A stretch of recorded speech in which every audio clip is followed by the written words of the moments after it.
The next topic I want to talk about is the idea of Sanghakamma. And Sanghakamma, of course, the word means literally action of the Sangha. Yeah?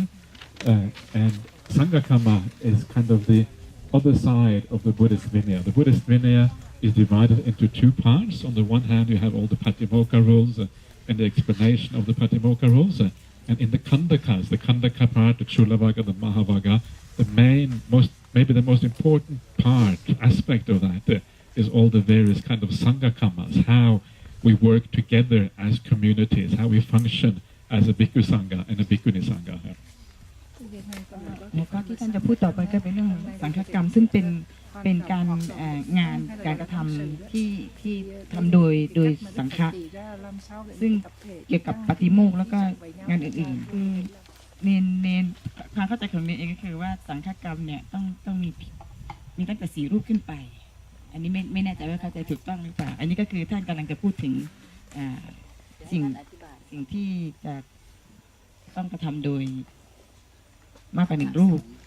คณะสงฆ์ Okay, and the Sanghakamma to me is actually a very beautiful part of the Buddhist teachings, a very beautiful part of the Vinaya, and it shows us how we're supposed to operate in a group. And one of the things about Sanghakamma is that the way it is done according to the Vinaya is actually very clear, but very rarely is it followed exactly as it is mentioned in the Vinaya in the present day. Almost anywhere in the world, it's very rare to find the Vinaya followed in this particular case. สำหรับท่านเองแล้วเนี่ยการทำสังฆกรรมเนี่ยท่านบอกว่าเป็นสิ่งซึ่งดีมากในที่สวยงามของสังฆะของพระวินัยเพราะว่าเป็นการกระทำร่วมกันของพระสงฆ์ปฏิบัติการร่วมของกลุ่ม Okay, so the idea, some of the main principles of Sanghakamma, yeah, you know the idea, of course, the monastics come together whenever they have some business to do, whatever it is. And two of the main principles of Sanghakamma is that it is, first of all, it is decentralized, yeah, and the second thing is that it is democratic. หลักใหญ่ๆนะคะของหัวข้อเรื่องของสังฆกรรมเนี่ยเวลาที่คณะพระเนี่ยจะต้องมาทำอะไรร่วมกันเนี่ยอันที่1เนี่ยคือจะต้องมีการกระจายอำนาจไม่ใช่เป็นแบบศูนย์รวมอันที่2ก็คือจะต้องเป็นประชาธิปไตย And the idea that it is decentralized is basically means that every monastery, every group of monastics is fully responsible for their own concerns and for the inner workings of that particular monastery. ในเรื่องของการกระจายอำนาจเนี่ยนะคะนั่นหมายความว่าในแต่ละกลุ่มแต่ละวัดเนี่ยจะต้องมีความรับผิดชอบเป็นการภายในเฉพาะของตนเอง And it is very interesting because this is how it is described in the Vinaya Pitaka, but it's very different from how most monastic or how Buddhism is run in most countries these days. If you look at how Buddhism is run in Thailand, you have a very hierarchical structure. Yeah, you have the Sangharaja,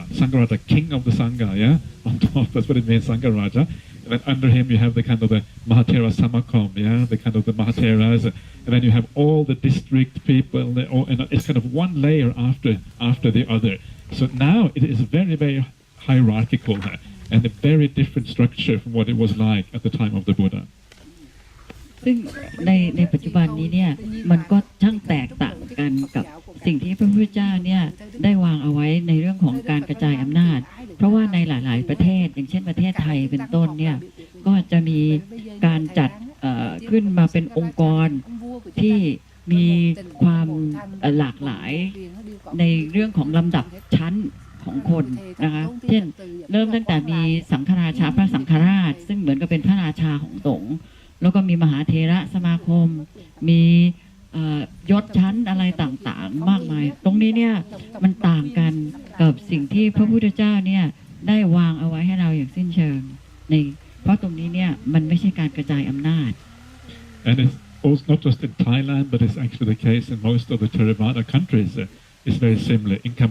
Cambodia, you also have a Sangharaja. In Myanmar, you have a very powerful board on top of the Sangha. In Sri Lanka, you have the head of each Nikaya. It's a little bit different in each country, but roughly the same idea that you have a hierarchical structure with somebody on top who kind of oversees everything. ซึ่งอันนี้ก็ไม่ใช่แค่ในประเทศไทยในหลาย ๆ ประเทศที่เป็นประเทศเถรวาทเนี่ยอย่างเช่นประเทศกัมพูชาก็มีพระสังฆราชเหมือนกันนะในประเทศพม่าก็จะมีคณะผู้บริหารเฉพาะแล้วก็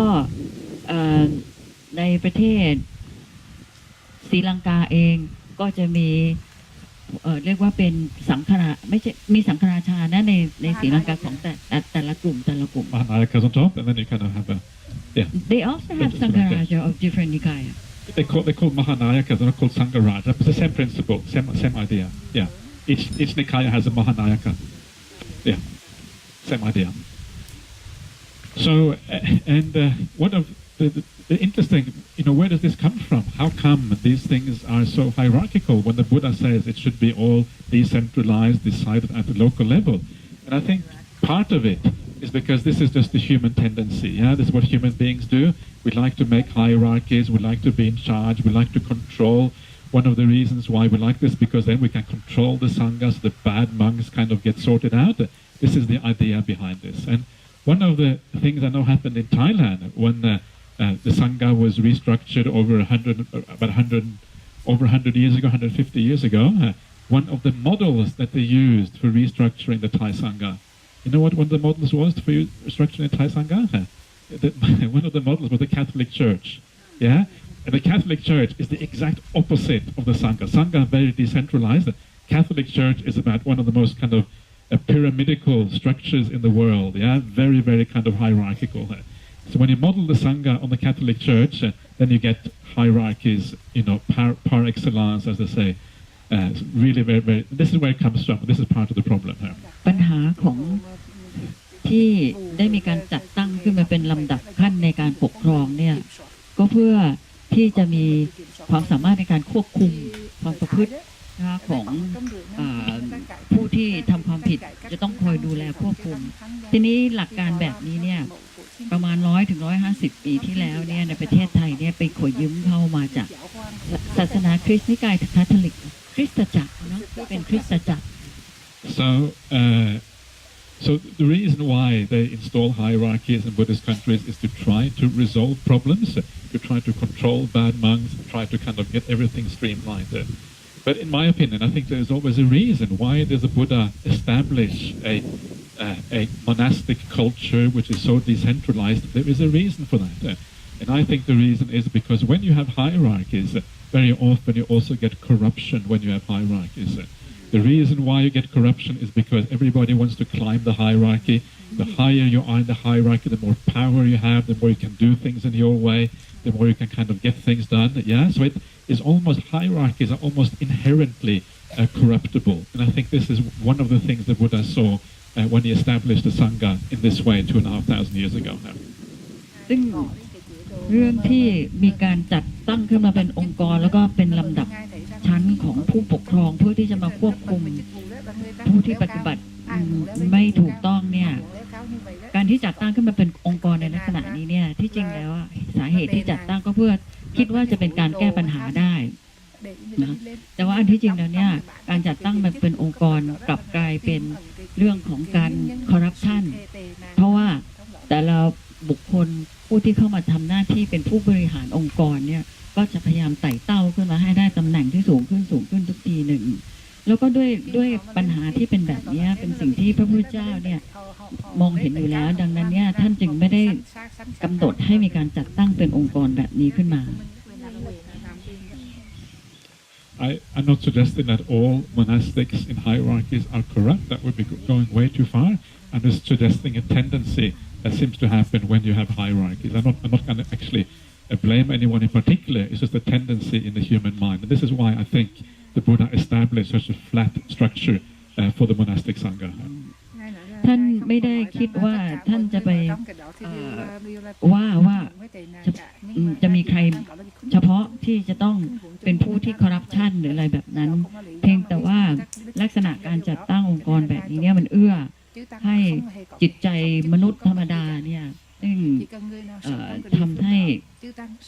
เอื้อให้เขาสามารถที่จะทำแบบนี้ได้และด้วยการเอื้อประโยชน์แบบนี้เนี่ยจึงทำให้พระพุทธเจ้าเนี่ยไม่ได้กำหนดให้มีการจัดตั้งองค์กรลักษณะนี้ขึ้นมา So I have always thought it would be a great thing if we can make Buddhism a bit more like the original Buddhism with the hierarchies. We have less hierarchies and go back more to the early model of Buddhism, where each monastery is independent and each monastery looks after its own affairs. นั่นก็คิดว่าการที่จะย้อนกลับไปใช้หลักการที่พระพุทธเจ้าวางไว้นะก็คือการที่ทำให้มันง่ายๆแล้วก็ไม่ได้มีลำดับขั้นตอนไม่ได้มีลำดับชั้นอะไรมากมายขนาดนั้นแต่ละวัดแต่ละกลุ่มก็จะรับผิดชอบเฉพาะของตัวเองไม่ได้ไปควบคุมใครคนอื่นเขา And this is one of the great benefits about being a monastic in the Western world, like Australia. There is no hierarchy, nothing like that. And it means that you can actually look after your own affairs and decide for yourself. And it's also one of the great benefits of being a bhikkhuni. I don't know about what it is like in Vietnam, because Vietnam you have ancient bhikkhuni tradition. But certainly in Thailand, you're not really part of the establishment. You're outside of the you're not Mahanika, you're not Dhammayut, you're just bhikkhuni, separate. And it gives you, in a sense, that's a good thing. As soon as you get recognized by the establishment, as soon as you become part of the hierarchy will also control you to some extent. Now you have more independence. It doesn't mean that you should do bad things, but it gives you actually independence to do the right thing and to live the monastic life in a good way. ซึ่งลักษณะของการกระจายอำนาจแบบนี้มันสำคัญมากเลยแล้วก็เป็นวิธีที่ใช้กันในของทางตะวันตกนะคะแล้วก็คิดว่าจะเป็นประโยชน์มากที่สุดเลยโดยเฉพาะอย่างยิ่งเนี่ยสำหรับประเทศไทยที่กลุ่มภิกษุณีเนี่ยไม่ได้จำเป็นที่จะต้องไปอยู่ใต้อำนาจการปกครองของหน่วยงานอะไรใดๆบางหน่วยงานแล้วก็จะมีความเป็นอิสระนะคะที่สามารถที่จะปฏิบัติตัวได้อย่างถูกต้องโดยที่ไม่จำเป็นจะต้องถูกควบคุมนะคะโดยองค์กรอะไรใดๆ And there are lots of advantages of having a decentralized structure like that. One of the main advantages, as far as I'm concerned, is that you can more adjust to the local requirements. You can adjust to what is required in a particular community, in a particular country, instead of having a policy that kind of applies blanket for all organizations across the world. So especially if you are in a place like Australia, you can actually do things that applies to Australian society rather than having to follow the rules that apply in Thailand or apply in some other Buddhist country. And this is a wonderful thing that gives flexibility.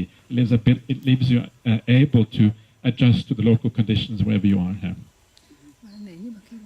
ข้อดีอย่างยิ่งเนี่ยในประเด็นเรื่องของการกระจายอำนาจเนี่ยก็คือสามารถที่จะปรับเปลี่ยนนะคะให้มันเข้ากันกับสังคมท้องถิ่นในแต่ละแห่งได้อย่างในประเทศออสเตรเลียอย่างเงี้ยเป็นต้นก็จะมีการปรับเปลี่ยนนะคะวิธีการให้มันเข้ากับสังคมในออสเตรเลียโดยที่ไม่จำเป็นที่จะต้องมายึดถือแบบเดียวกันการประพฤติแบบเดียวกันกับประเทศไทยและอันนี้เนี่ยมันก็จะทำให้มีความยืดหยุ่นได้มากขึ้น And sometimes there is a lot of concern that the Sangha will get corrupt because there is no oversight in this kind of system. But the way to avoid that is basically to teach the lay people about how the Vinaya works, how the Sangha is supposed to operate. And when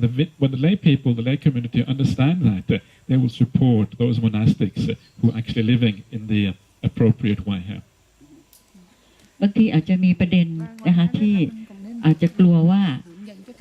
เนื่องจากว่าไม่มีผู้ที่ควบคุมองค์กรควบคุมเนี่ยการที่จะเกิดการคอร์รัปชันขึ้นมาในแต่ละแห่งเนี่ยมันก็ทำได้ง่ายแต่มันก็มีวิธีการก็คือว่าผู้ที่เป็นคนที่ดูแลเป็นชุมชนอยู่ตรงนั้นเนี่ยสามารถที่จะตรวจสอบได้โดยตรงนะคะแล้วก็จะสนับสนุนผู้ที่ไม่ที่ประพฤติดีประพฤติชอบ So that is the first point of Sanghakamma, that it is decentralized.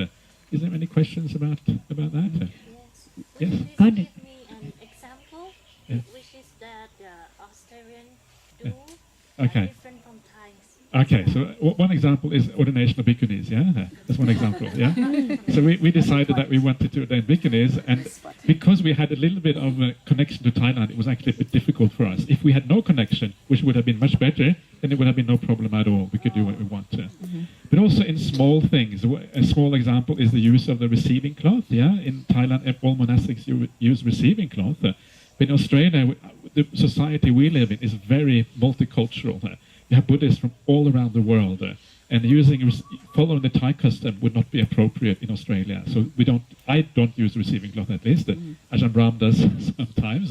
so it is a bit varied. But these are the kind of examples, and there are actually many more as well. หลวงพี่โองค์ก็ถามขึ้นมาว่าให้ช่วยยกตัวอย่างหน่อยได้ไหมคะว่าสิ่งที่ทางออสเตรเลียเนี่ยปรับเปลี่ยนให้มันเหมาะสมกับสังคมของออสเตรเลียเนี่ยมีอะไรบ้างท่านก็บอกอันแรกเลยคือเรื่องของการบวชภิกษุณีไงนะคะแล้วก็อันที่สองเนี่ยก็คือการใช้ผ้ารับประเคนนะคะเพราะว่าในที่ออสเตรเลียเนี่ยไม่พระอาจารย์พรหมก็ไม่ได้ใช้ผ้ารับประเคนท่านเองท่านก็ไม่ได้ใช้ซึ่งแตกต่างกับในประเทศไทยที่ใช้ผ้ารับประเคน bên đó là ngài công dung bởi vì ngài khởi động thì đến lúc người ta có hóa nhiều nữ các nhau theo cái truyền thống của Thái nó cần chỉ ngài chuyện đó. Còn Ajahn Brahmali có cái ngài dùng It's a very Thai custom. Not sure why they do it in Thailand, but they do it. Let's move on to the second point. The second point I was mentioning that is so fundamental to how the Sangha operates according to the Vinaya is that it is a democratic process. ในการดูแลปฏิบัติการของสงฆ์เนี่ยนะคะสิ่งที่สำคัญที่สุดคือความเป็นประชาธิปไตยอันนี้คือข้อ2 And it's not just democratic in an ordinary sense like we have today where everybody votes and the majority wins.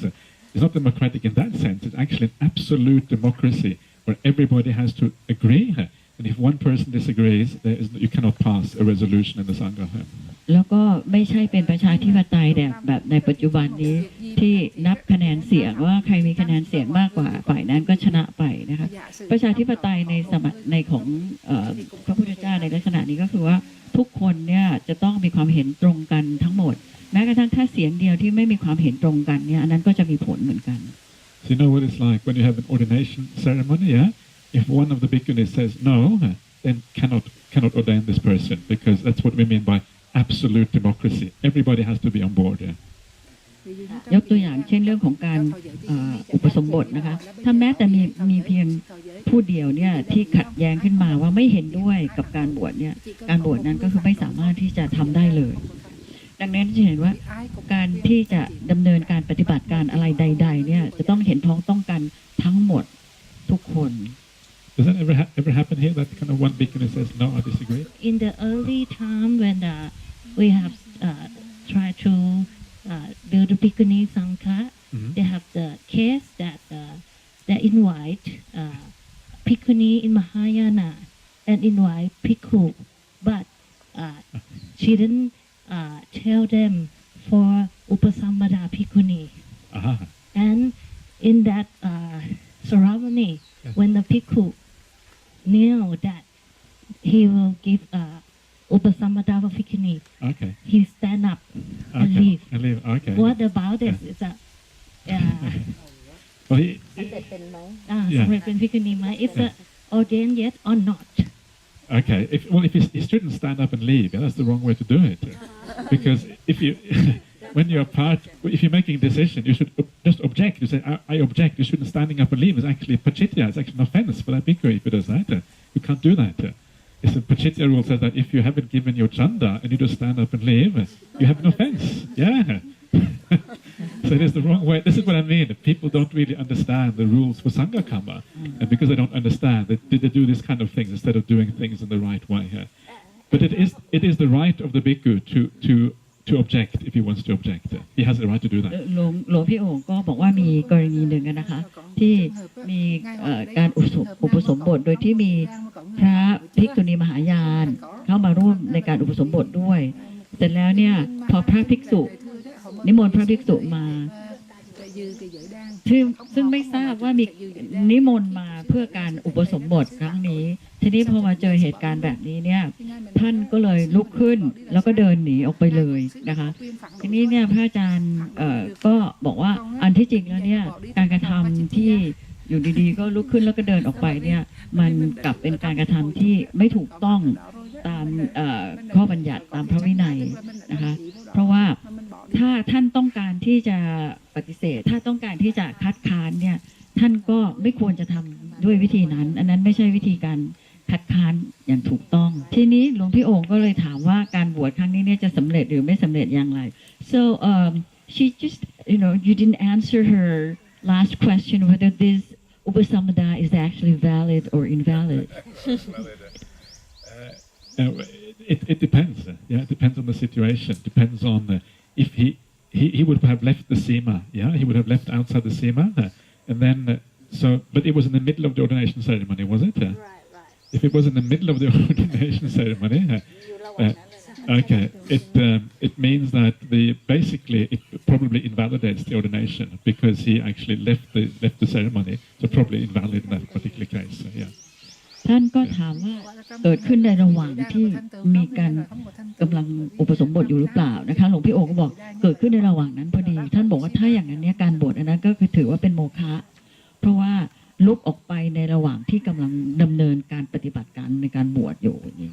Yeah, what they could have done, they could have continued. They could have started again, went out, left, and start again. Then it would have been valid. Yeah. ซึ่งถ้าจะทำให้การอุปสมบทนั้นเนี่ยถูกต้องเนี่ยก็คือให้เริ่มใหม่ถ้าเริ่มใหม่เนี่ยก็ถือว่าถูกต้องไม่เป็นโมฆะ Okay, so and this is for me this is just such a beautiful way of running the Sangha, the fact that everybody has to agree. It means that everybody's voice is heard. If you have an objection of whatever kind, it means that you have an opportunity to say no if you don't agree with the decision. And what it means is that you get everyone on board. Nobody feels left behind. Nobody feels like they haven't been heard. And what a wonderful example that is for the world around us. If somebody really objects to a decision that is to be made, it means you have to convince them. Yeah, you have to find out why they have a problem, what is the issue. Maybe we can find some middle ground that works it out. Yeah, and in the end, if that person really objects, either you have to go with what they have to, you have to actually stop the decision, or you have to convince them that okay, please go with the majority out of respect for the majority. Both of those ways are acceptable. วิธีนี้เนี่ยก็ถือได้ว่าเป็นความสวยงามนะคะของการที่จะทำอะไรร่วมกันเพราะว่าทุกคนเนี่ยจะได้รับการคือว่าเสียงทุกเสียงเนี่ยจะได้รับฟังทั้งหมดนะคะไม่มีใครที่สามารถที่จะมองข้ามใครไปได้เลยนะคะแล้วก็ในการที่เกิดว่ามีใครสักคนหนึ่งเนี่ยที่คัดค้านขึ้นมาเนี่ยวิธีการก็คือการที่จะต้องมาพูดคุยกันนะคะแล้วก็อธิบายพยายามที่จะหาเหตุผลว่าการคัดค้านนั้นเกิดขึ้นเพราะอะไรแล้วก็จะแก้ไขได้ยังไงบ้างหรือว่าการที่จะพยายามอธิบายว่าให้พยายามดำเนินการตามเสียงส่วนใหญ่ได้ไหมอย่างนี้เป็นต้นอันนี้ก็คือวิธีการที่จะแก้ไขในกรณีที่เกิดการคัดค้านขึ้นมาแล้วก็จะทำยังไงได้บ้าง And sometimes people think that if you have this kind of democracy, then it will be very problematic because how can you make any decisions if everyone has to agree? Yeah, you may have one very difficult person in the Sangha who always disagrees with everything. You know what it's like. It's often like that. There's always some troublemaker everywhere. But actually, in my experience, it actually works really well. And we try to follow this particular procedure in our monastery in Perth. And in my experience, usually, if you just discuss it sufficiently, if you just try to get everyone on board, try to listen to everyone, and in the end, you kind of you ask the person to kind of go along with the majority. Actually, it is surprising. Usually, this kind of decision-making actually works out. There is a question about the ordination in Thailand. About 3 years ago, do you still remember at Got Yaw? Yes. That Mahathira Sanghakamma announced that was invalid. เดี๋ยวออนไลน์ก่อน And so what do you think? Is it actually invalid? Okay, it's not, I mean, there's nothing in the Vinaya that says that anyone can announce anything to be invalid. Either it is invalid because you haven't followed the procedure appropriately, that is the only reason why it is invalid, or because it fails because of one of the four Vipattis. There's four Vipattis that fails an ordination ceremony. If it fails according to that, then it fails as a procedure. But nobody from the outside can say this is invalid. It may be invalid according to Thai law, it may be invalid according to Mahatera Sanghakamma, but not according to the Buddhist ordination ceremony. That is still valid.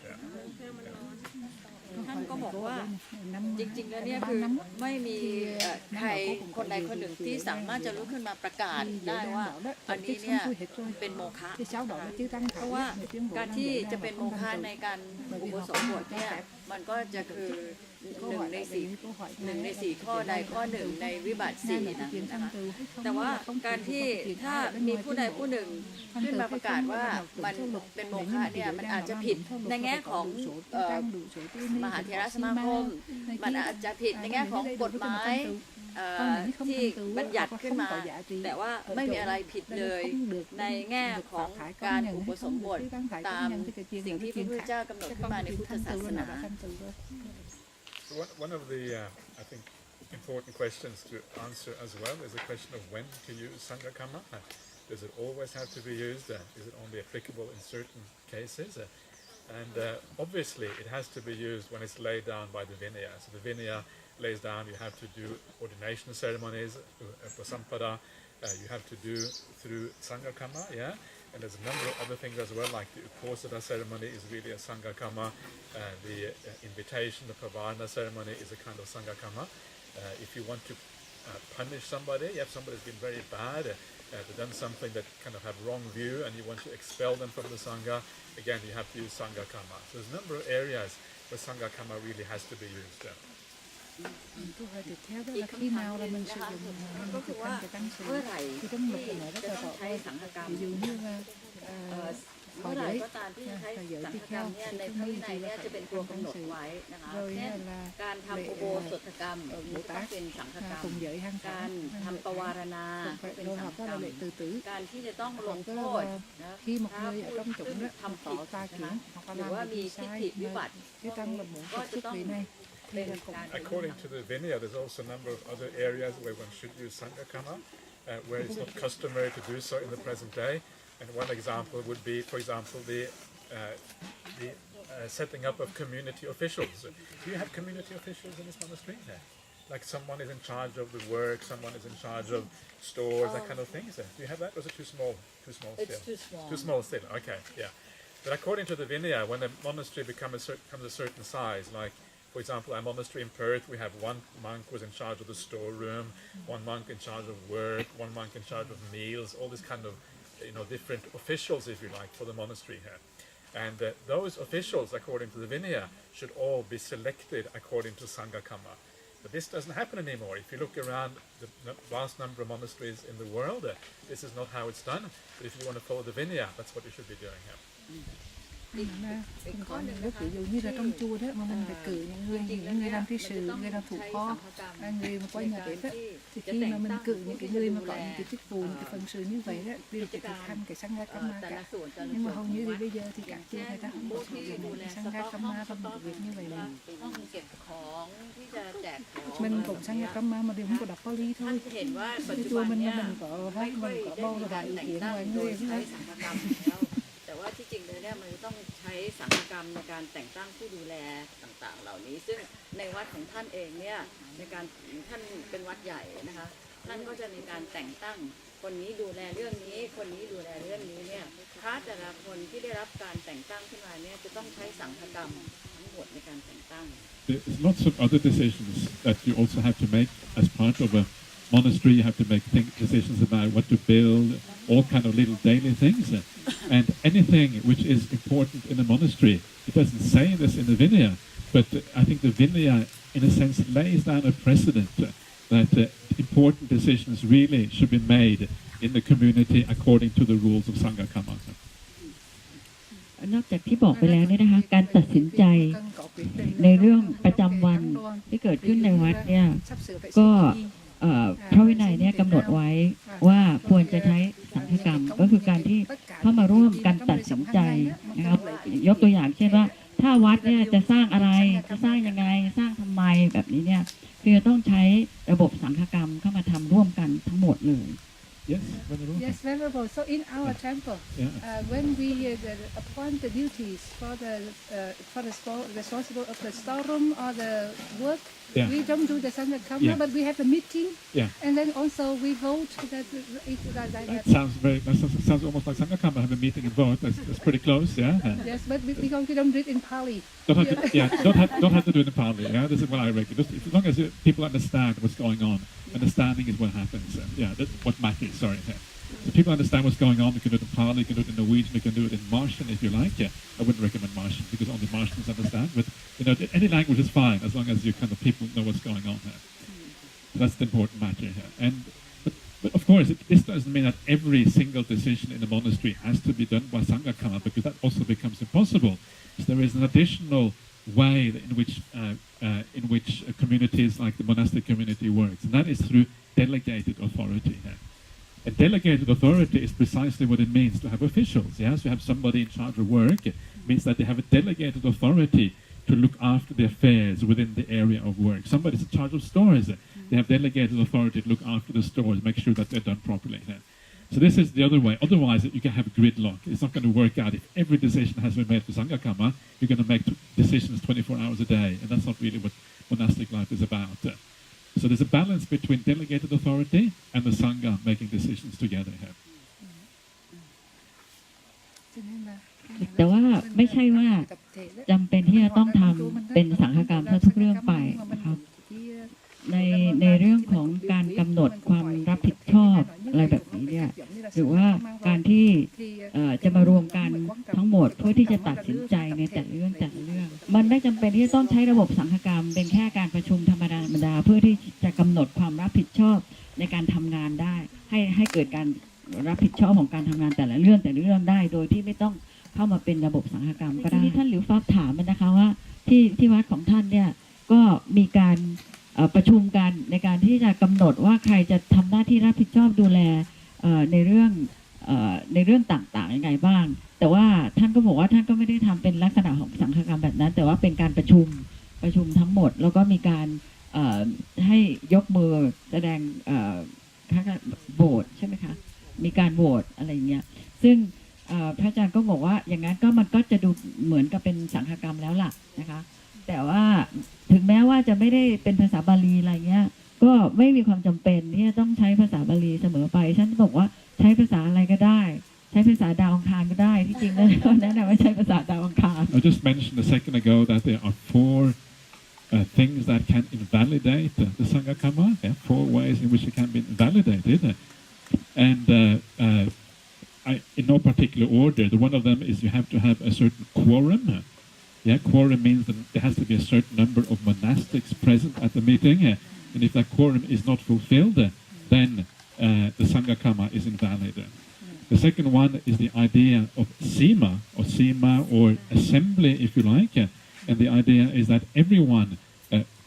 who lives within a certain boundary, the sima, has to be present at the meeting. Again, if everyone is not there, it's invalid.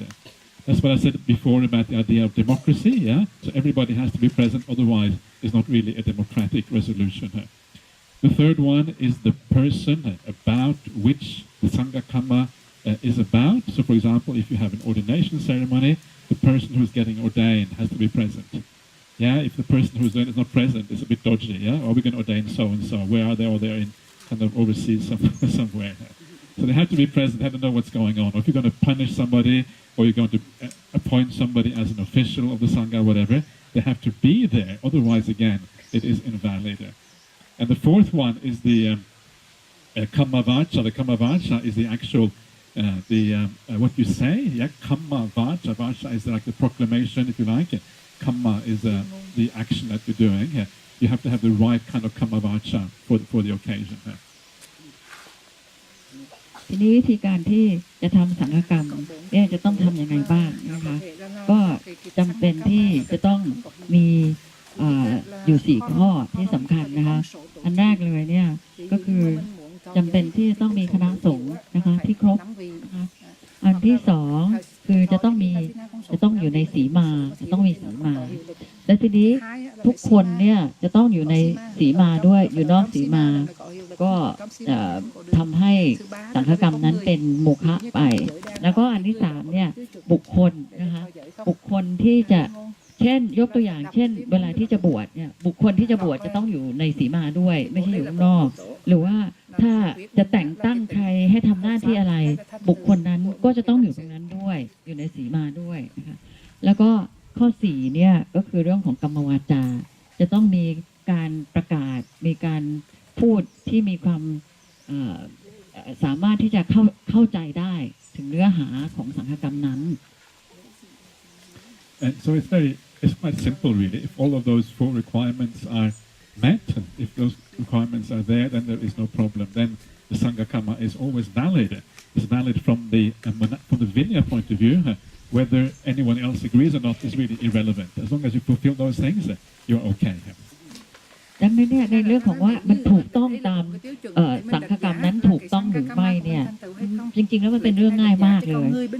มันจะถูกต้องก็เมื่อ4 อันเนี่ยมันครบใน4 ข้อนี้เท่านั้นเอง So let's go through these ones one by one and just have just to understand them in a bit more depth. So the first one I mentioned was the quorum. The quorum meaning the number of monastics that have to be present for the decision to be valid. And the quorum will depend on the type of Sanghakamma that you make, yeah? So certain Sanghakammas will require, like ordination ceremony requires 10 bhikkhus or 10 bhikkhunis, yeah? In the middle, in the Ganges plain, they had to have 20 to be able for it to be, no, not 20, 5 and 10, sorry. 10 in the Ganges Valley, 5 outside. It's only one Sanghakamma that requires 20 bhikkhus and bhikkhunis, and that's the Abhana, which lifts you out of the Sangha offense. But the vast majority of Sanghakammas only require 4 monastics. Yeah, if you have a quorum of 4 monastics, the Sanghakamma will generally be valid, except for those few exemptions that you have for other ones. So the number of monastics is the first one. ทีนี้ท่านก็จะลงรายละเอียดแต่ละหัวข้อเนี่ยมากขึ้นนะคะอันแรกเลยนี่ก็คือคณะสงฆ์ที่จะต้องดำเนินการทำสังฆกรรมนี้จำนวนของผู้คณะสงฆ์เนี่ยจะไม่เท่ากันนะคะในการทำสังฆกรรมแต่ละอย่างไม่เท่ากันเช่นการอุปสมบทนะคะถ้าอุปสมบทเนี่ยก็คือมีพระ5มีภิกษุณี5คือเป็น10นะคะแล้วก็ส่วนใหญ่เลยเนี่ยสังฆกรรมนี่จะใช้4นะคะยกเว้นว่าการสังฆกรรมที่ใช้20นี่ก็คือคณะสงฆ์ที่20นี่ใช้ในการอัปพานก็คือเมื่อทำสังฆทิเศษแล้วก็เรียกเข้าหมู่ใหม่เนี่ยต้องใช้คณะสงฆ์20 รูป Could you please elaborate more about 10 quorum? The 10 is just for the Ganges Valley. So in the Ganges Valley, if you want to have an ordination ceremony in the Ganges plain, the requirement is 10 bhikkhus or bhikkhunis to have an ordination ceremony. Each side is 5 and 5, right? No, I think in that case it would be 10 on each side. Yeah. For Upasampada? For Upasampada, but only in the Ganges Valley. In Thailand, you can have 5. Yeah, so Thailand is no problem. Yeah. But I mean India. ปัจจันตชนบทนะคะคือ10 รูปในการอุปสมบทเนี่ยนะถ้าอยู่ในศูนย์กลางในเขตที่เขามีไม่ใช่ชนบทนั่นน่ะต้องใช้10แต่อย่างของเราเนี่ยอยู่ห่างไกลออกมาไม่ใช่ปัจจันตชนบทอันนั้นใช้5 Yeah. So, and of course the Pavarana ceremony also is 5. And you have 5 big ปวารณาก็ใช้ because you have one person who gives the Pavarana, and then you have 4 monastics to receive it. ก็คือคนหนึ่งเป็นผู้ปวารณานะคะอีกปวารณาต่อสงฆ์นี่คือสงฆ์นี่คือ4 บวก 1 ผู้ปวารณานะเป็น 5. Kathina, because you have to have one who receives it, and then Sangha who makes the decision. Yeah. Kathina cũng 5 vị.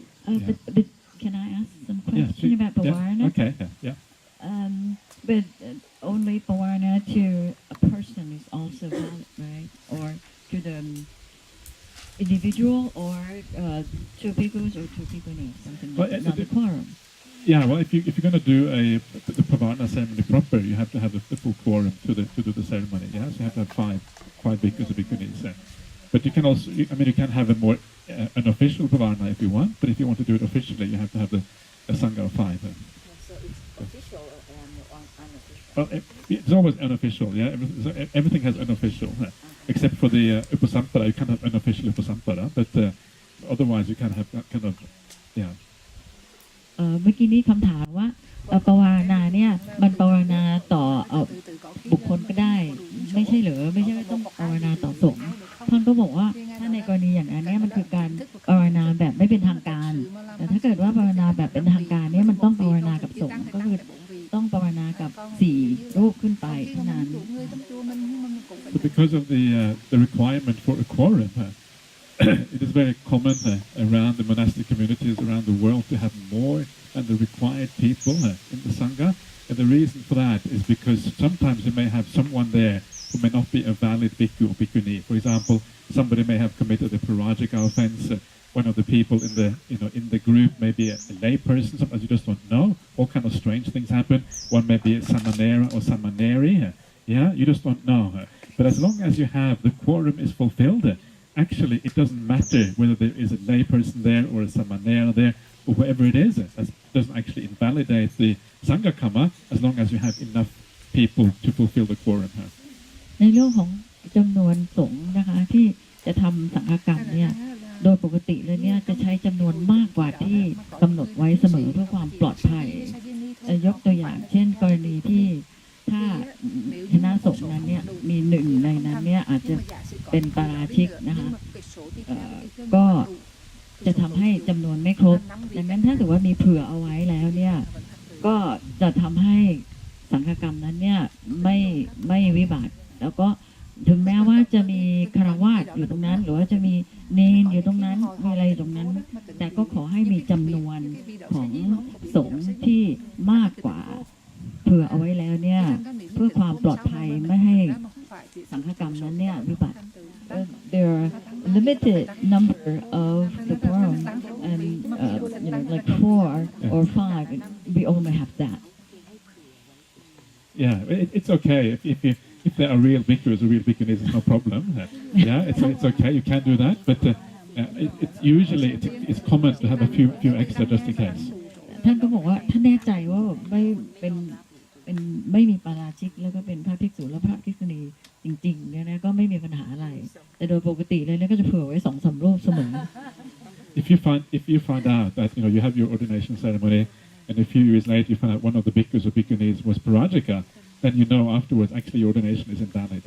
That creates a problem. Yeah. เนี่ยคือว่าถ้าได้มีการอุปสมบทไปแล้วแล้วมารู้ทีหลัง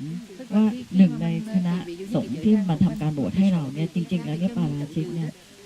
นั่นน่ะก็คือการบวชของเราเนี่ยเป็นโมฆะไปแล้ว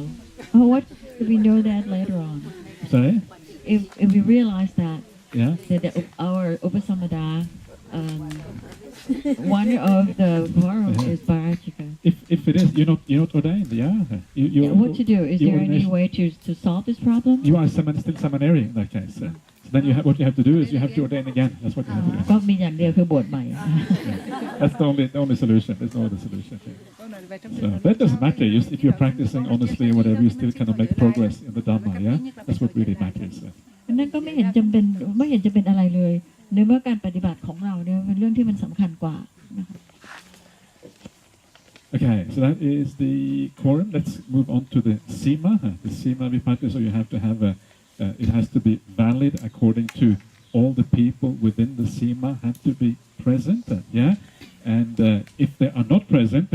not everyone has to be present. For example, you also have the opportunity to give the chanda. Yeah, chanda means like consent. So you send your consent to the assembly, and that is equivalent to being present at the time. So everyone within the certain sima has to be there at the ordination ceremony, and that is how it actually functions as a democratic institution. ต่อมาก็ข้อ2นะคะคือเรื่องของสีมาประเด็นที่สำคัญก็คือว่าต้องทุกคนเลยที่อยู่ในสีมาเนี่ยคือจะต้องเข้ามาอยู่ในสีมาทุกคนถ้าเกิดว่ามีคนใดคนหนึ่งเนี่ยตกหล่นลงไปเนี่ยก็จะทำให้วิบัติได้ทีนี้วิธีการก็คือว่าต้องมีการมอบฉันทะนะคะการมอบฉันทะให้ผู้ใดผู้หนึ่งเนี่ยมาทำหน้าที่แทนตัวเองก็เท่ากับการที่ตัวเองเนี่ยได้เข้าไปอยู่ในสีมาแล้ว So if everyone within the Sima is present, or those who are not present, they have given the chanda, and then nobody protests during the meeting. Yeah, if you protest, of course, then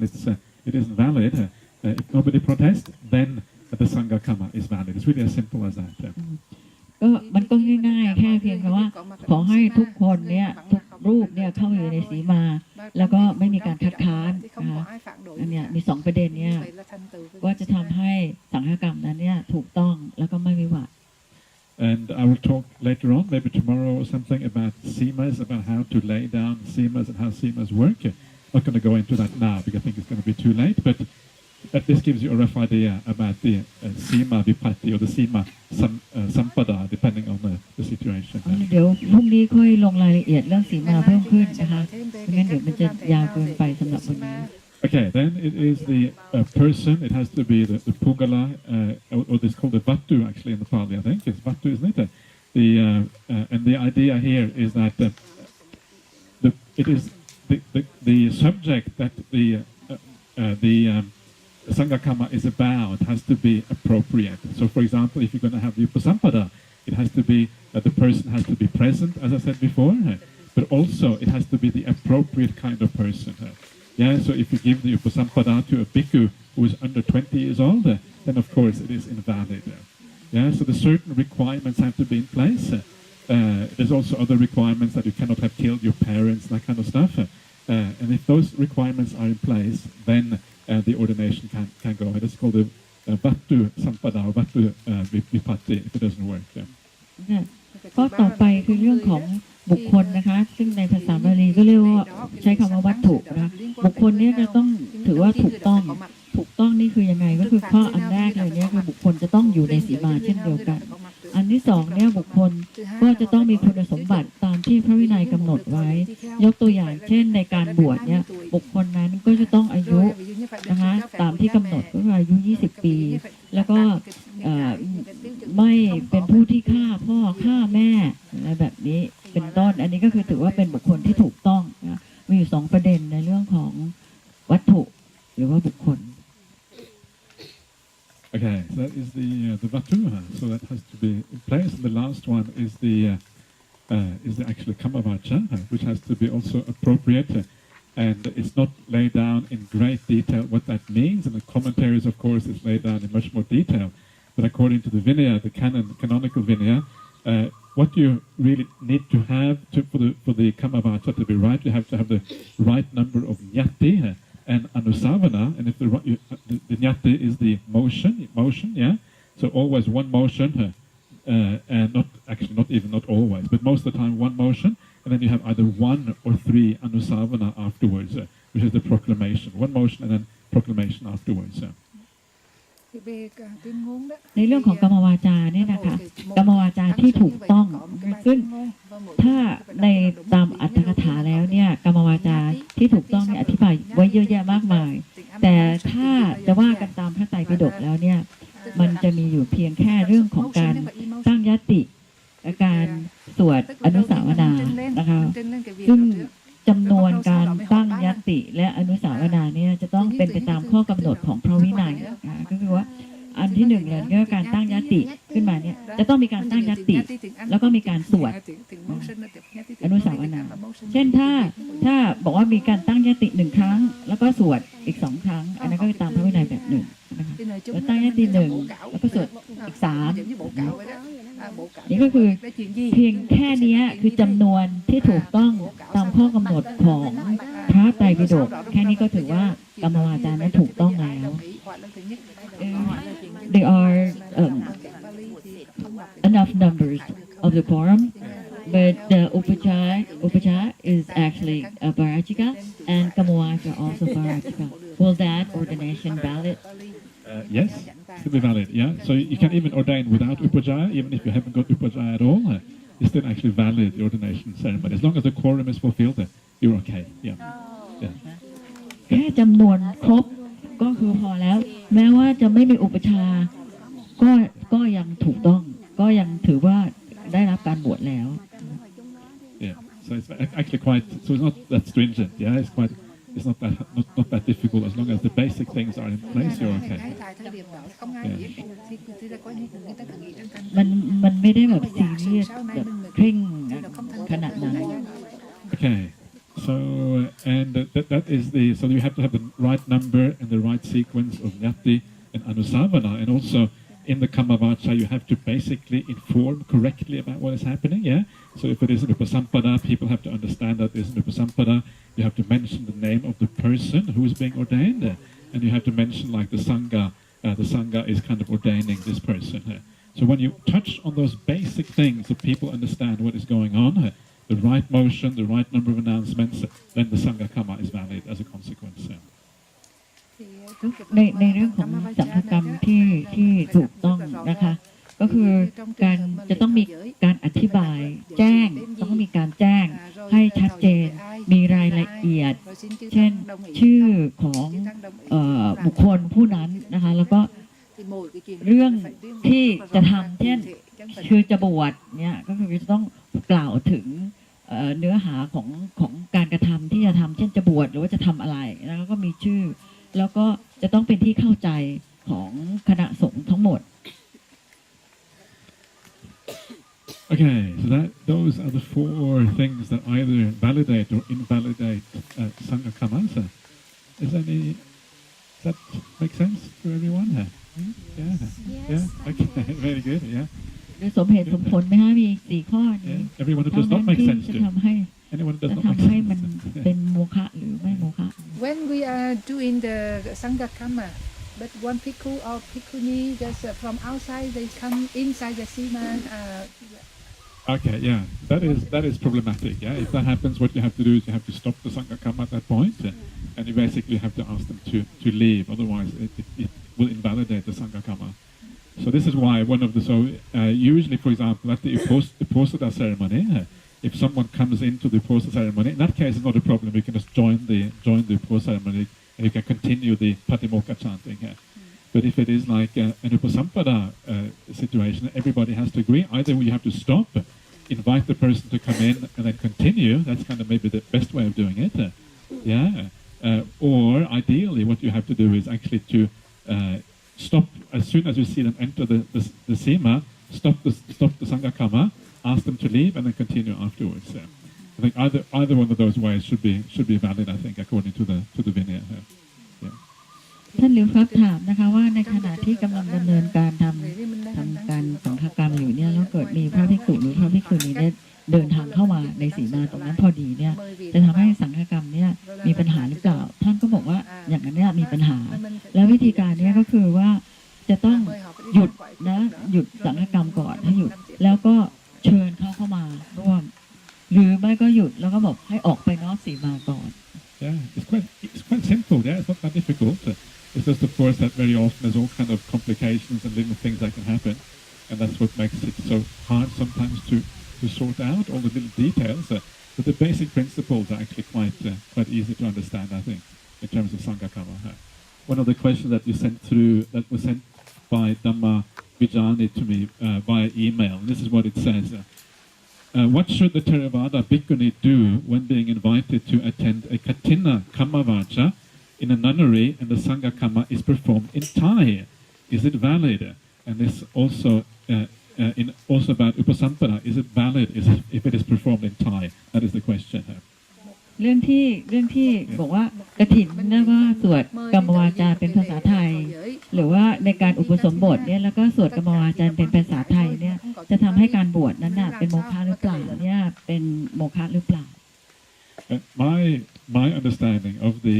suttas and also the Vinaya, when the Buddha talks about what kind of language to use, is that ideally we should always use the local language wherever we are. That is my understanding of this. There's a very well-known passage in the Aruna Vibhanga Sutta, Majjhima Nikaya 139, where they talk about what kind of vocabulary to use. And the Buddha says we should not insist on a particular vocabulary, but you should use the vocabulary that is used in the local area. And this indicates to me that the Buddha wants the priority about Dhamma and Vinaya is to understand what is going on. The priority is not to have some kind of religious kind of special language that makes things valid because it is specially pure or because it is it is a kind of ritual that we have to go through or whatever. That is not the priority. The priority in Buddhism is always about understanding what is going on, and this is what it seems like from the suttas as well. ประเด็นที่สำคัญนะคะก็คือว่ามีอยู่ในพระสูตรหนึ่งชื่อว่าอรณวิพังสูตรในพระสูตรอันนี้เนี่ยพระพุทธเจ้าบอกว่าภาษาที่จะใช้เนี่ยให้ใช้ภาษาของตนนะดังนั้นเนี่ยเป็นข้อสำคัญที่สุดเนี่ยก็คือการใช้ภาษาซึ่งใช้ในการสื่อให้มีความเข้าใจซึ่งกันและกันไม่ใช่การที่จะทำสังฆกรรมแล้วกลายเป็นพิธีกรรมอะไรบางอย่างขึ้นมาอันนี้เป็นสิ่งที่ท่านบอกว่าเป็นความเข้าใจของท่านว่าภาษาที่จะใช้ควรจะใช้ภาษาของตัวเองนะภาษาท้องถิ่น There's also another very well-known passage from the Chulavagga where there's two brothers. They go to the Buddha and they say, "We would like to change the Buddha Vajana, the Buddha's teaching, into meter, to make it metrical. In other words, to use the Brahmanical, the standard way of speaking at the time, the Sanskrit way, if you like." And the Buddha says, "No, you should not do that. What you should do is that people should. This is my understanding of this passage." That people should speak the Dhamma according to their own local dialect. Yeah, it's a very famous passage found in the Chulavagga, and it is a little bit disputed what it means. But I think the majority of people these days seem to say that what it means is that you should speak the Dhamma or the Vinaya according to your own local language, your own local dialect. มีอีกจุดหนึ่งนะคะในจุลวรรคที่มีเรื่องของพระสองรูปนะคะเขาไปถามขอพระพุทธเจ้าขอให้ยกพุทธพจน์ยกพุทธวจนะขึ้นมาโดยใช้ภาษาสันสกฤตแต่ว่าพระพุทธเจ้าไม่อนุญาตนะคะพระพุทธเจ้าบอกว่าให้ใช้ภาษาท้องถิ่นหรือภาษาของตนเองเนี่ยในการที่จะอธิบายธรรมะและวินัยนะคะดังนั้นตรงนี้เนี่ยท่านจึงบอกว่าเรื่องของการใช้ภาษาเนี่ยการใช้ภาษาเพื่อที่ให้เข้าใจเนี่ยโดยเจตนารมณ์ของพระพุทธเจ้านี่ก็คือการใช้ภาษาท้องถิ่น So can we recite Patimokkha in Thai? That's coming next. Yeah, that's coming next. Yeah, already. So let it finish. Yeah. So and what this mean? I will just give an example. I was just going to make this example anyway. It's a good thing that you asked that question. Can we recite the Patimokkha in Thai or in English or in any other language? And I would say the whole point of reciting the Patimokkha, as it was laid down by the Buddha, is to understand the rules. Yeah, that's the point. Otherwise, it becomes a ritual. It becomes an empty ritual. Everybody's sitting around. Nobody understands what is going on. And to me, it is kind of pointless. If we look at the way that the Patimokkha was recited at the time of the Buddha, everybody would listen. And as they were listening, if they heard that they had broken a certain rule or whatever, they would confess right there and right then. So the purpose, obviously, when you read the Vinaya, is to understand the rules. Yeah, and if we do it as a ritual, we just do it in Pali, then that whole process, the whole point of the Patimokkha recital is actually lost as a consequence. จุดประสงค์นะคะในเรื่องของพระวินัยเนี่ยก็คือจะต้องเข้าใจดังนั้นถ้าสมมติว่าการสวดปาฏิโมกข์เนี่ยเป็นการสวดโดยที่ใช้ภาษาอื่นแล้วก็ไม่มีความเข้าใจเนี่ยมันก็กลายเป็นพิธีกรรมอย่างหนึ่งแล้วท่านก็พูดว่าในสมัยพุทธกาลเนี่ยตอนที่สวดปาฏิโมกข์เนี่ยทุกคนก็ตั้งใจฟังแล้วในขณะที่พบว่าตัวเองเนี่ยทำอะไรผิดไปนะคะก็จะก็แสดงอาบัติเลยณเวลานั้นเลยนี่ก็แสดงว่าทุกคนก็สามารถที่จะเข้าใจภาษาอันนั้นได้ So I would say it's not just that we can do it in Thai, not just that we can do it in English. We should do it in Thai and we should do it in English. That's what I think. ท่านบอกว่าไม่ได้คิดว่าเราเราสามารถที่จะใช้ภาษาสวดเป็นภาษาไทยได้หรือว่าเราสามารถที่จะสวดเป็นภาษาอังกฤษได้แต่เราควรจะใช้ภาษาไทยหรือเราควรที่จะใช้ภาษาอังกฤษคือควรที่จะใช้ภาษาของตัวเองนี่แหละ It's not just the Patimokkha that we should do in the local language. We should do all the Sanghakamma in the local language. Yeah, the whole point again is to inform people, we're doing an ordination ceremony, we're doing appointing an official or whatever. To do it in Pali kind of defeats the whole purpose, which is to inform people about what is going on. So the local language, in my opinion, is exactly what we should be using in all of these situations. So I think it is better we use both languages. You can, if you want to satisfy the traditionals, then maybe use both languages. Yeah. Because I think that if we only read our local language, then we will not understand the Pali, and then we will lose tradition. I think the way that you understand Pali usually is by studying it separately anyway. Yeah. I don't know how many people actually learn Pali just by listening to Sanghakamma. I think. In my experience, those people who understand Pali are the ones who actually have really studied it in depth. They have read the sutras, they have read the Vinaya, not just listen to Sanghakamma in Pali. So I think you can do that, but I think that there will always be people who are interested in learning the Pali anyway, and those will be the people who carry on the tradition and understand it. But certainly, yes, it's not wrong to do it in both languages. Yeah. ท่านก็ถามว่าถ้าอย่างนั้นก็ใช้ทั้งสองภาษาเลยดีไหมท่านก็บอกว่าก็ถ้าใช้สองภาษาเนี่ยถือว่าก็จะมีคนซึ่งไม่เข้าใจภาษาบาลีหรือว่าการที่จะใช้ภาษาบาลีเพื่อที่จะรักษาความเป็นเถรวาทเอาไว้อย่างเงี้ยแต่ว่าคนที่จะเข้าใจภาษาบาลีได้จริงๆเนี่ยมันก็ไม่ใช่ทุกคนแบบนั้นดังนั้นเนี่ยการทำสังฆกรรมเนี่ยมันก็คือการที่จะต้องใช้ภาษาในการแจ้งให้ทุกคนทราบนี่ถ้าเกิดว่าแจ้งให้ทราบในเป็นภาษาอื่นแล้วมันจะทราบได้ยังไงนะท่านก็ยังจะเน้นอยู่ว่าควรจะเป็นภาษาที่ทุกคนเนี่ยเข้าใจกันทั้งหมด but according to the Vinaya master in Thailand he explained that all the Sanghakamma of Theravada tradition must be done in Pali. Otherwise, for instance, the Upasamada will not be valid, and Patimokkha must also be done in Pali. Yeah. That's according to the Theravada tradition of Vinaya master. Yeah, this is like all according to the commentaries. This is what it says in the commentary. Yeah, the commentary even gives you exactly how you have to pronounce it. So it says if you pronounce it this way, it's not valid. If you pronounce it that way, it's okay. Yeah. So it gives you kind of the limits of how far you can go wrong with pronunciation. And if you go outside that, then the Sanghakamma is considered invalid. So it's all commentarial things. I think that when you read the Vinaya, the canonical Vinaya, I think to me, it looks like we actually should do it in the local language. And to me, that is also kind of common sense, yeah, because we need to understand what's going on here. So that's the way it looks to me. So yeah. ท่านก็บอกว่าอันนั้นเนี่ยมันอยู่ในอรรถกถาที่เป็นคำอธิบายของอรรถกถาที่กำหนดแม้กระทั่งรายละเอียดของวิธีการออกเสียงว่าวิธีการออกเสียงแบบนี้ถูกต้องวิธีการออกเสียงแบบนี้ไม่ถูกต้องอะไรเงี้ยซึ่งในความเห็นของท่านแล้วเนี่ยอันที่เป็นรายละเอียดของอรรถกถาเนี่ยมันไม่ได้ชี้ให้เห็นว่าจุดประสงค์ของการทำสังฆกรรมเนี่ยมันตรงตามจุดประสงค์ที่จะให้รับรู้กันเลยในความเห็นของท่านเนี่ยมันไม่ใช่ There is one question. So this year I was invited to a Katina ceremony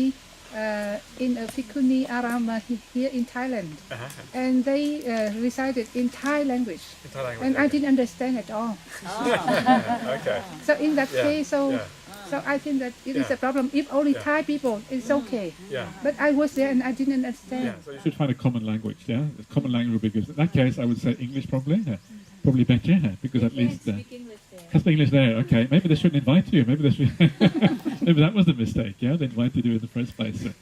I think in that case, it depends on the situation. If you feel comfortable about taking part because you know the Bhikkhunis and you feel comfortable about it, even though it's done in Thai, you can take part. But if you feel kind of uncomfortable and you don't know what's going on, maybe it's best not to take part in that kind of situation. I don't know. You could do it in Pali, but then that will also defeat the purpose probably. No. Maybe you would you understand the Pali if it was spoken? Yeah? Okay, you understand the Pali, yeah. But probably the majority of Bhikkhunis would not understand the Pali, yeah? So, in that case, yeah, whatever, I think, yeah. Well, I think that this question that I brought up to ask is from that incident that you were invited. But because you didn't mention that, because when you say so, Bante said that if you say Thai, everyone understand, then it's okay. Right, right, But right. then that's why I have to add. In Yes. that case, I don't understand. Exactly. So I'd like to translate your ท่านก็บอกว่าท่านได้รับคำเชิญนะคะให้ไปร่วมงานกฐินที่หนึ่งเนี่ยในประเทศไทยซึ่งเวลาที่สวดกรรมวาจาก็สวดเป็นภาษาไทยหมดเลยแล้วท่านไม่ใช่คนไทยอ่ะดังนั้นเนี่ยท่านก็จะไม่เข้าใจอะไรเลยสังฆกรรมอันนั้นดังนั้นเนี่ยมันก็จะในจุดประสงค์ที่บอกว่าทำสังฆกรรมแล้วจะต้องเข้าใจกันเนี่ยอันนี้มันก็ใช้ไม่ได้ไม่สนองจุดประสงค์อันนั้นเนี่ยในกรณีอย่างเงี้ยท่านว่าอย่างไรนะคะพระอาจารย์ก็บอกว่าถ้าอย่างนั้นก็อาจจะหาภาษาที่เป็นภาษากลางที่เข้าใจตรงกันขึ้นมาเช่นภาษาอังกฤษนี่เราก็บอกว่าทางโน้นเขาก็ไม่พูดภาษาอังกฤษเหมือนกัน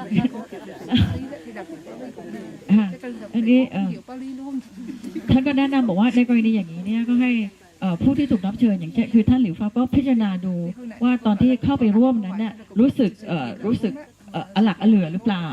ในกรณีที่รู้สึกอลักอเหลือเนี่ยท่านก็แนะนำว่าให้ไม่เข้าร่วมนะคะแต่ถ้าเกิดว่าไม่ได้รู้สึกอลักอเหลืออะไรเนี่ยก็ให้ร่วมกันไปได้นี่ขึ้นอยู่กับว่าความรู้สึกที่เข้าไปร่วมนั้นเป็นความรู้สึกแบบไหน Yeah, maybe we should do Sanghakamma in Esperanto. You know Esperanto? Yeah? International language. Yeah? That'd be pretty cool, wouldn't it? Esperanto, wow, that'd be really nice. Other than that, we should really start to learn Pali. Yeah? Everyone should learn Pali really well. That's the other alternative. Yeah. Okay, so what we should really do, we should talk to each other in Pali. Then you have to learn Pali. Is that a good idea? Yes, we need to learn Pali. Yeah, that's the only way. You really have to talk the language. The only way to learn languages. Yeah, so talking in Pali. So in that way, Pali is a universal language. Yeah, then it's okay. Yeah, we can go back to the sutras. Everybody's happy. Yeah. Well, I really do agree, even though I do not know Pali. But Pali is because yes, we feel. I mean, according to the tradition, we feel that is the common language. Yes. I remember I went to Sri Lanka the first time, and they couldn't understand English, and I know some words like Vedana, like Vedana, and then they understand. So in a lot of Thai words, they are also influenced by Pali, and that helps a lot. Yeah, so maybe that's the way to go, is it? Maybe that's the way to go. We should all learn Pali. So. ทุกคนก็ควรจะเรียนภาษาบาลี I remember there was a story. There was he was a Swedish scholar. He was a Pali scholar, and he went to Burma, and he couldn't speak a word of Burmese. They couldn't speak a word of Swedish, and they couldn't speak English. But because they were all scholars, they could speak Pali together. Yeah, so they actually spoke Pali together. So when they met, they said kind of hello in Pali. Yeah? Very interesting. Yeah, so it is possible. Yeah. ก็มีนักวิชาการท่านก็เล่าแบบมีนักวิชาการชาวต่างชาติไปที่พม่าแล้วก็พูดภาษาพม่าก็ไม่ได้พูดภาษาภาษาอะไรบ้างภาษาจะเป็นคนสวีเดนแล้วก็คนพม่าพูดภาษาสวีเดนไม่ได้คนสวีเดนก็พูดภาษาพม่าไม่ได้ก็ไม่รู้จะทำไงแต่ว่าต่างคนต่างรู้ภาษาบาลีเวลาทักทายกันก็ทักทายกันเป็นภาษาบาลีก็เข้าใจกันดี